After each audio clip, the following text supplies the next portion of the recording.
অসমীয়াই তেওঁলোকক বুকুত বৰপীৰা পাৰি বহুৱালে। অসমীয়াই ন অসমীয়া নামেৰে আঁকোৱালি ল'লে। অসমীয়াই অসমৰ জাতীয় জীৱনত তেওঁলোকক লগত লৈ আগবাঢ়িব খুজিছিলে। কিন্তু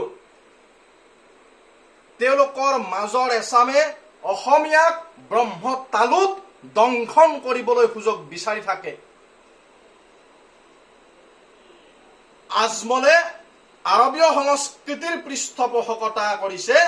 গোৱালপাৰাৰ সভাত আৰবীয় ভাষা ব্যৱহাৰেৰে কথাটো স্পষ্টকৈ ওলাই পৰিলে, দেখুৱাই দিলে। তেওঁলোকৰ বিচাৰধাৰাৰে এচামে কবিতা লিখি বিদেশত গৈ অসমীয়াক বদনাম কৰিলে, যুদ্ধ উন্মাদকাৰী সজালে। যি অসমীয়াই বুকুত বৰপীৰা পাৰি বহুৱালে, সেই অসমীয়াৰে ব্ৰহ্মতালুত দংশন কৰিবলৈ তেওঁলোকে ধৃষ্টতা দেখুৱালে। কিন্তু মোৰ আই অসমীৰ জাতীয়তাবাদী একাংশ সন্তানৰ কেতিয়া চকু মেল খাব? নে চকুমুদা কুলিৰ ভাও জুৰি থাকিব? মই স্পষ্ট ৰূপত আজি সুধিব খুজিছো, একাংশ অসমীয়া জাতীয়তাবাদী অজিত কুমাৰ ভূঞাৰ নিচিনা জাতীয়তাবাদীক স্পষ্ট ভাষাত এজন অসমীয়াই আজি সুধিব খুজিছে, আজমলক সমালোচনা কৰাৰ সাহস হিম্মত আপুনি কেতিয়া দেখুৱাব?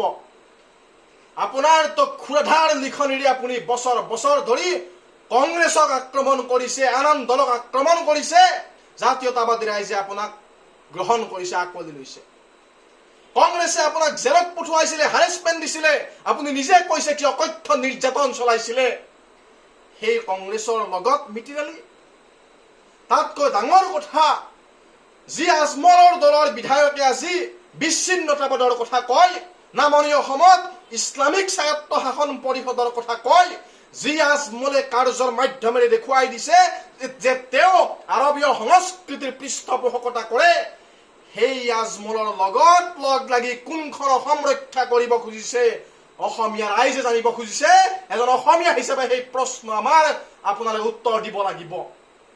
অসমৰ যিসকল জাতীয়তাবাদী নিজকে জাতীয়তাবাদী বুলি কয়, সেইসকলে নিজক সুধিব লাগিব যে অসমীয়াক কৰা বদনাম আপোনালোকে কিমান সহ্য কৰিব, কাৰ স্বাৰ্থত সহ্য কৰিব, কিহৰ স্বাৰ্থত সহ্য কৰিব জানিব খুজিছে।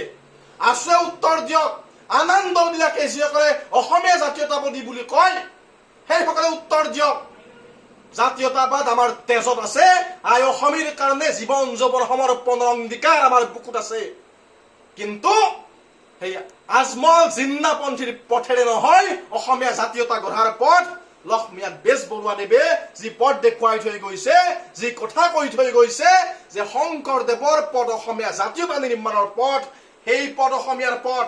আৰু শংকৰদেৱৰ পথেৰে সকলোকে নাগাৰ নাৰোত্তমৰ পৰা আদি কৰি মিচিঙৰ পৰমানন্দলৈকে আদি কৰি সকলো জাতি জনগোষ্ঠীক অসমত থকা দেশী জলাহী গৰীয়া মৰিয়া সেই সকলোকে সেই পথে আঁকোৱালি ল'ব পাৰে, যি পথেৰে ভাতৃত্ববোধ শক্তিশালী হয়। তাৰ কাৰণে বিদেশৰ পৰা কোনোবা মানুহ আমদানি কৰি আনি এক পেৰেলেল ডিস্কৰ্চ, সমান্তৰাল এক বাগধাৰা সৃষ্টিৰ ষড়যন্ত্ৰ এচামে কৰিছে ধৰ্ম নিৰপেক্ষতাৰ নাম লৈ, সেয়া স্বীকাৰ্য নহয়। শংকৰ মাধৱৰ পথেৰে অসম আগবাঢ়িব। এজন অসমীয়া হিচাপে বুকুত হাত থৈ কৈছো, শংকৰ মাধৱৰ দৰ্শন অসমৰ দৰ্শন, অসমীয়াৰ দৰ্শন। তাৰ বিকল্প অসমীয়াই স্বীকাৰ নকৰে।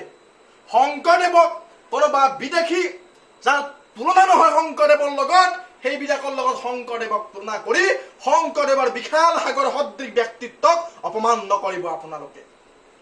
চকু মেল খাওক। মোৰ সহোদৰ যিসকল জাতীয়তাবাদী সেইসকলক কব খুজিছো, চকু মেলি চাওক।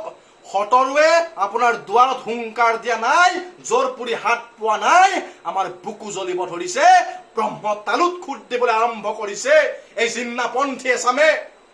সেইকাৰণে কৈছো, এই জাতীয়তাবাদীসকল আপোনালোকৰ বোধলয়ৰ উদয় হওক। চকু মেলি চাওক। এইখন অসম ধুবুৰীৰ পৰা শদিয়ালৈকে এই পবিত্ৰ অসমক ধাৰণ কৰিবলৈ শিকক।